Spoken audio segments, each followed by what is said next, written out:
Hang on, man. Don't you know what day it is? No, what day is it? It's the final fix. Shit.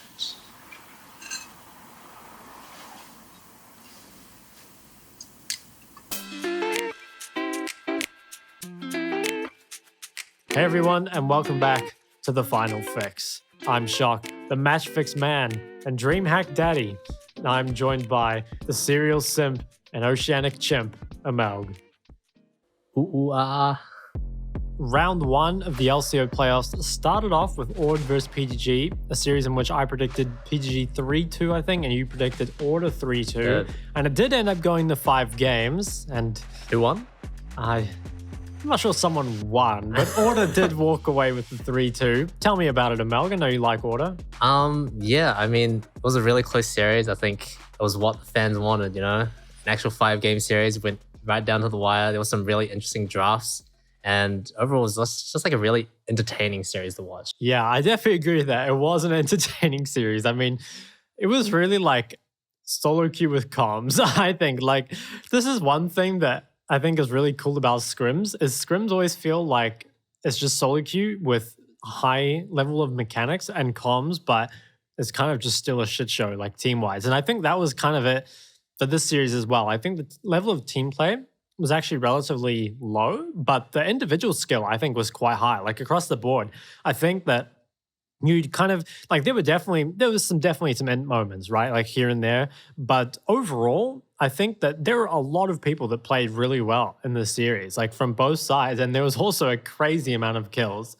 And coming back to what you said, there was also some really, really interesting drafts. Yeah, I think both teams went into it with like a whole like game plan really for like the whole series. And I think Order did kind of come out on top in that department series, killing it as usual. I think especially like that. Why was that funny? You're such a shill, man. You're such a shill. Okay, well, I think the game 5 Soraka pick especially is one that really stuck out, right? It was an answer into the Zillion, which early in the series, Order had been kind of getting fucked by. Winter is a bit of a goat on the mage tops. But yeah, I thought Soraka top was a really creative answer. I wonder if they actually prepped that in advance, I feel like knowing that Zillion top pick was coming specifically is a bit of a stretch, but regardless, I think it's like a good way of them to adapt. Yeah, I kind of think it wasn't predicted or like wasn't prepared for it, just because like you'd think that with how successful it was in game 5, if they had kind of planned it, they probably would have brought it out in game 3 and 4. Like, I think game 1 and 2 has some creative stuff as well. Like game 1 was a Morgana jungle, game 2 was PGG's very sinful comp. Look, it is an AD champion and has been known to deal with Ornn somewhat well. Bio thinks this is the funniest thing he's ever seen in his life. PGG's managed to lose with the 10k gold lead. But anyway, as game 3 started, like you said, the Zillion is locked in, and I think it was quite interesting because it was a Zillion blind pick, which is not something you'd expect to get away with. You know, I've played a bit of Zillion here and there, and Big clock Shock. Zillion's big back clock, but he's not the best blind pick. I'll tell you that for free. And I think after losing 2 games to Zillion top, so losing game 3 and game 4, I would have expected Order to just ban this straight away. Yeah, same. Like I was fully expecting game 5. All right, there's no way we're seeing Zillion again. Zillion gets picked, answered with Soraka, and it actually turned out really, really well. So that was not something I was expecting at all. Falcon's found it. Engaging. He's jumped in. He's forced that flashes right away. Goodo's in trouble. He's been knocked up by the Cyclone Charge. Number 2 goes Golden. Buying time though, still for that Zillion ultimate. He's just dead. He is just sniped from afar. That's a 2-man pull. There's the redemption down. The Emperor's Divide as well. Rogue is running for his life, running for the hills. I think it'll be super interesting to see these teams play again next time, because we know this is the third match coming at Dreamhack.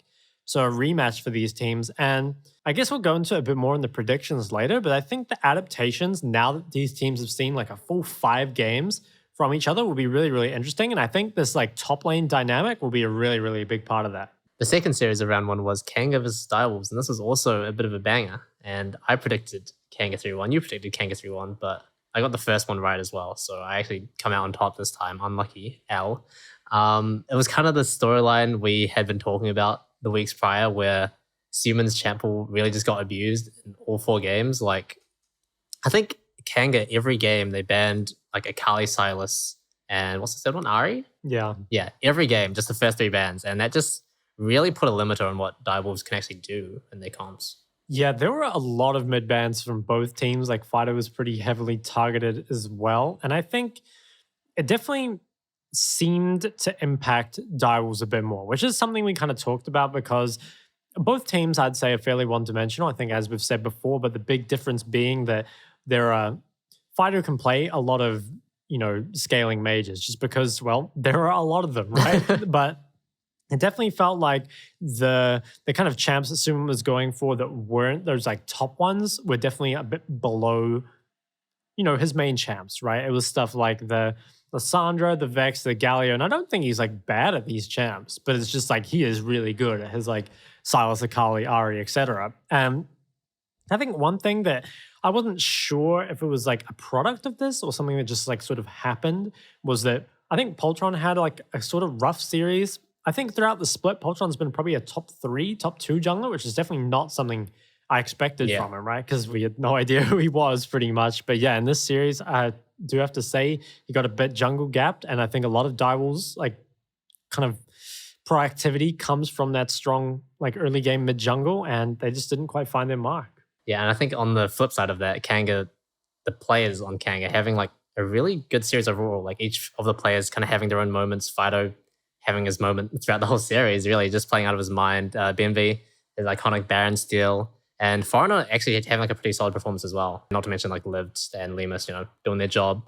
And yeah, sucks to see Direwolves go though.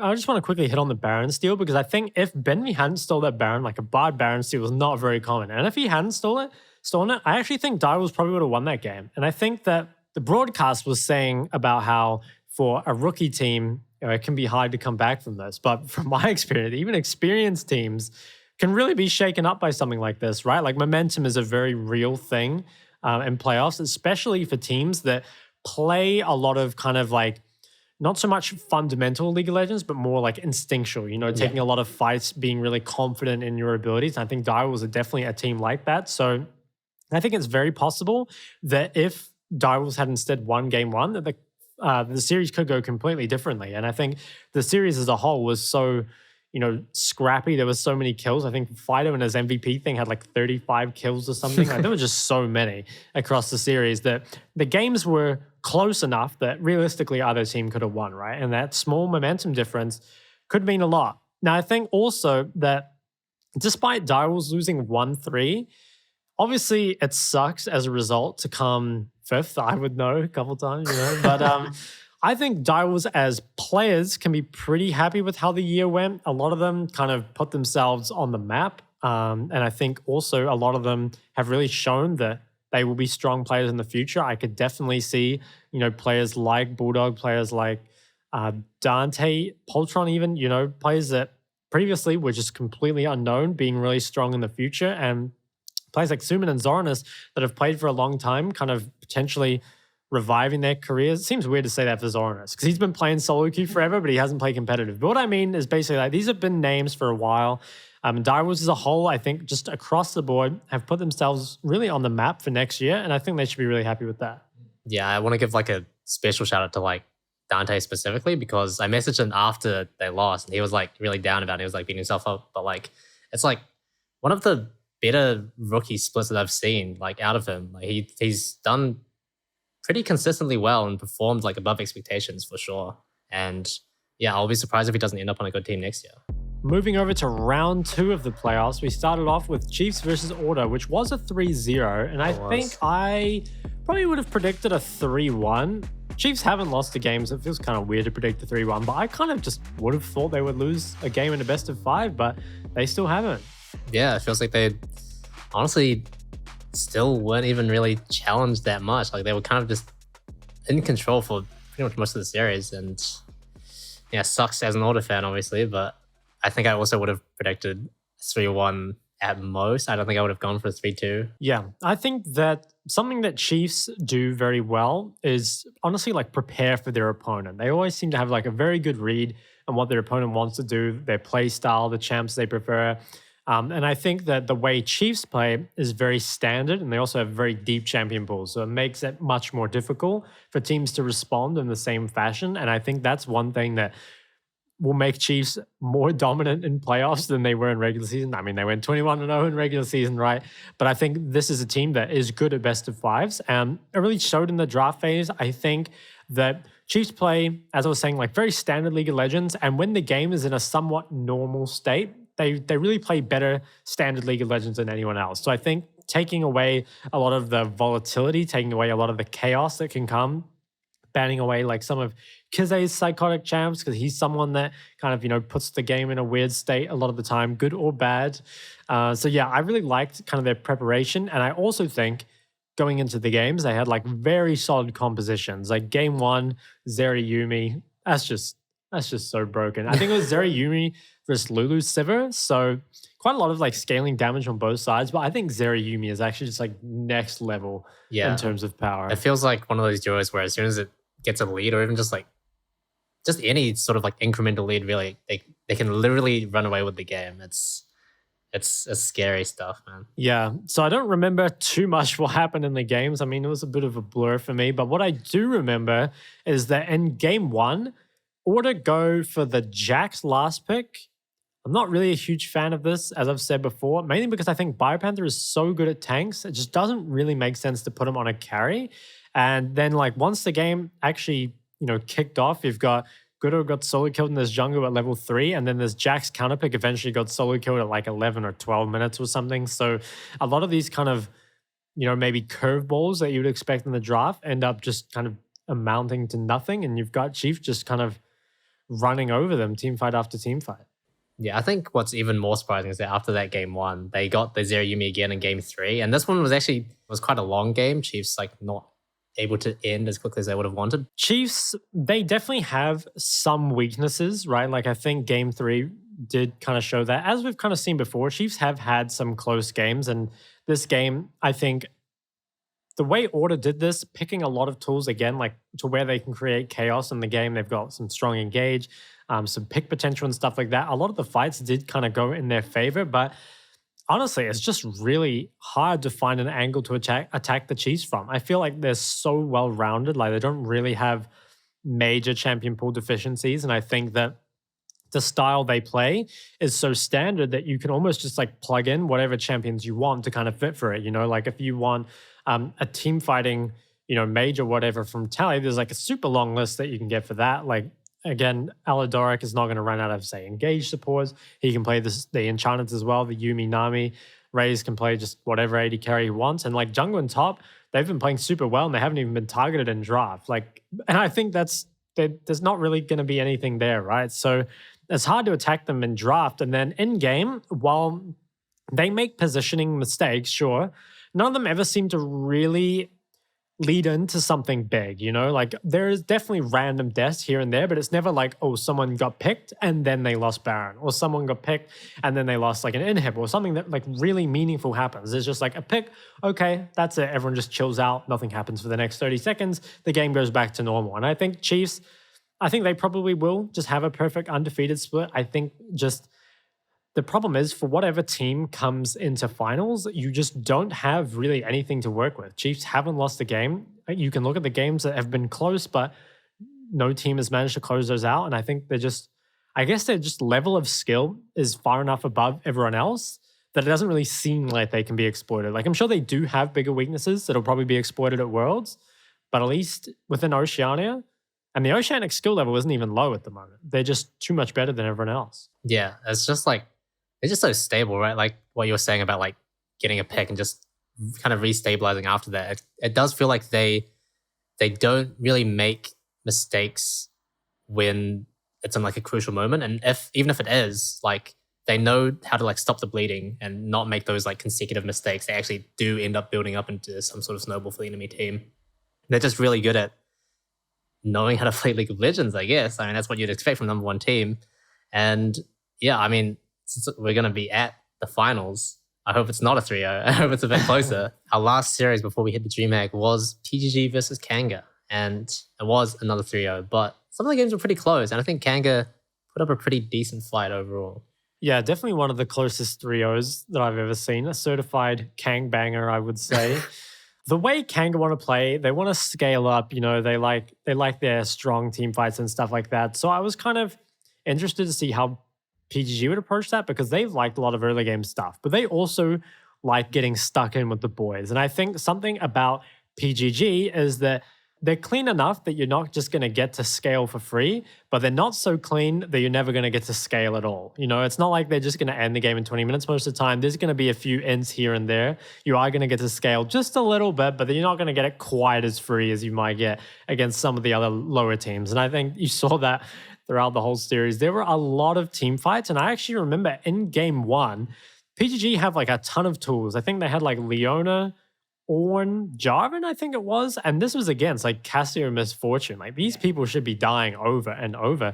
And actually a lot of the fights in the early game, Kanga just outplayed them in the team fights. But eventually, I think it was maybe at 25 minutes or something, you saw what the team fights maybe should look like, where Misfortune and Cassio just get destroyed by the mega hard engage. And this game, it went for a while, right? I think there was, I guess, another fight that Kanga won, and then they went for that end.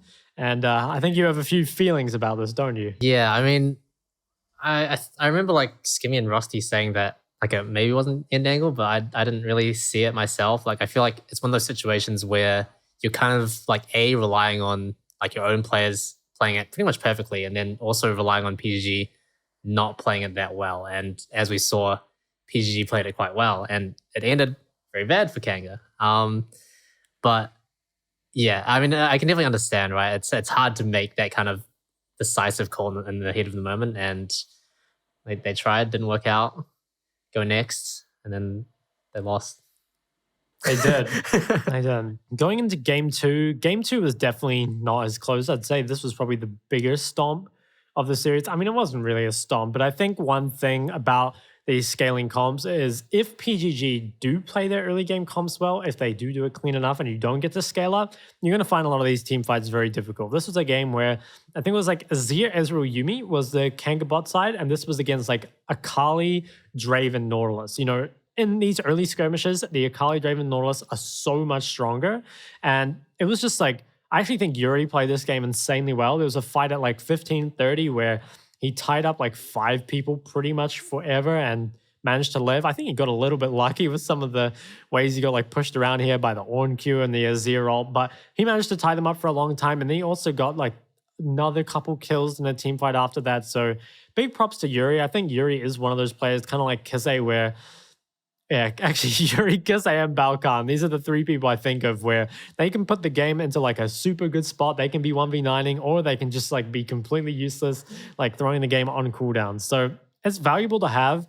I think actually, yeah, very valuable to have these players when you come up against the Chiefs in the finals, because that chaos is going to be really, really important. Moving on to game 3, Lemus finally gets his Draven, and he does pretty well on it, but ultimately it was just not meant to be. PGG just looking too good. Praedyth not dying a million times, and when he doesn't die a million times, they win games. Yeah, actually, Praedyth overall having a pretty good series, not dying 3 million times, so that's a thumbs up from Amelg. I think Praedyth, when he's playing well, is a really solid backbone for PGG. You know, provides the scaling to the rest of the inting that goes on. So with that, PGG moving on to the lower bracket finals. Kanga unfortunately eliminated. Rest in peace, Kangbang. But honestly, just like a huge comeback split from Kanga, right? Like coming from a pretty disastrous split 1, they really brought it back split 2 amid like a million roster changes. And like Fido definitely earning his like most improved award. And I think BNV as well doing a good job of like coming in mid-split and really helping to add to like the stabilization of Kanga as a whole. Yeah, I think you're right about the comeback split. I think similar story to Direwolves. A lot of these players have kind of put themselves on the map, cementing their places. I would say next year, like I think you already kind of talked about Benvi and Fido. I think like Foreigner, pretty underrated. Lemus had some really good games, and Lived, he kind of had a rough go of it this year, but I think that's kind of the reality of being a top laner on a sort of struggling team. But like the rest of them, he played well in playoffs, and I think all of them should be pretty proud of kind of what they've achieved in Split 2.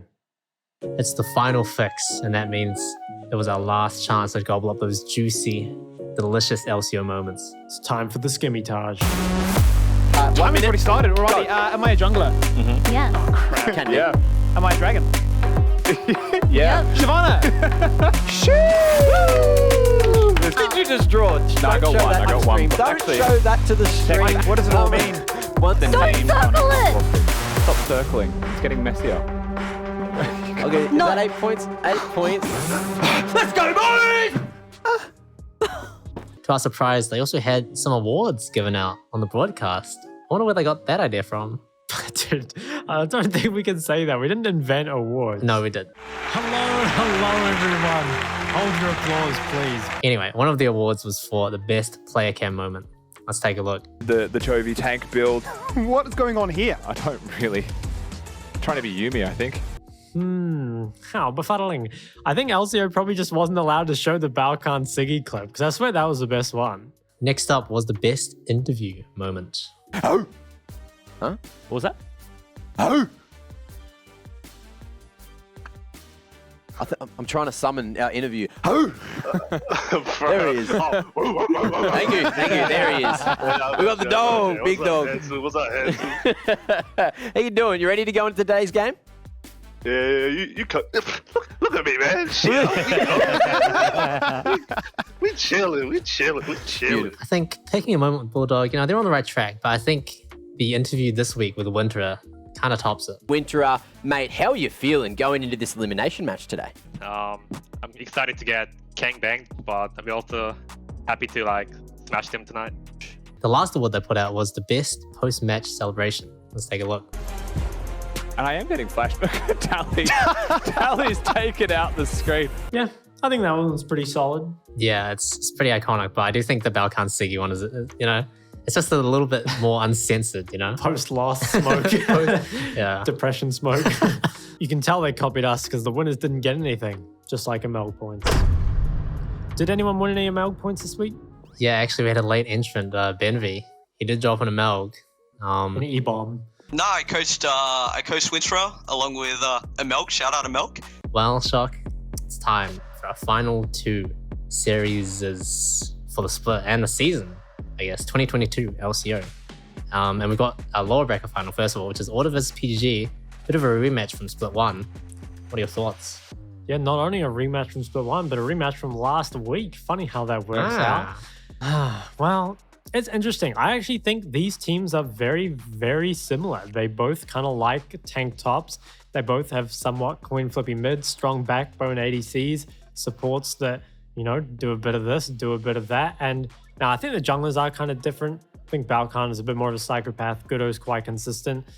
But yeah, predicting this, I don't really know what to say. I think there's a lot of different things that go into this. I think that Order have shown generally better draft flexibility. And when you're looking at the past series, there's a few things you might think. It might be like if Order, if they just matched the Soraka pick, if they matched the Zillion pick with Soraka earlier, maybe that series doesn't go nearly as long as it does. And then, maybe PGG are thinking, if we didn't do that comp in game 2, perhaps we'd just be winning the series earlier than that. So I think both teams could be thinking if we don't do X, we'll just have an easy time versus them. And I also think because it's a LAN environment, that really changes things quite a bit. Now, both of these teams have quite a bit of LAN experience off the top of my head. I think because Balkan, Rogue have definitely played on LAN. Can't remember the rest of them.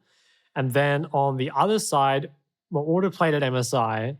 Good, I don't think he's ever played on LAN. Nope. Sometimes I think that the difference is kind of overrated. I think a lot of the time, once you just get into game, it's just kind of like playing regular League of Legends. But I think it does affect some people and some teams more than others.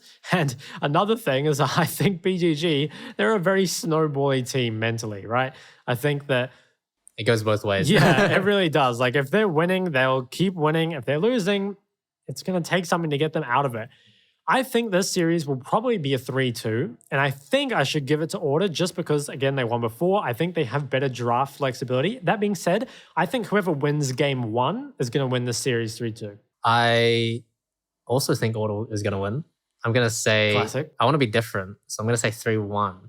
And I say this because I feel like PGG showed a lot of their cards. I feel like their main draft gimmick was the Zillion top. And outside of that, it doesn't seem like they have too much else up their sleeve. Whereas Order, I feel like they've shown that they do have more stuff available and they're able to think of more stuff on the fly as well, like the Soraka top.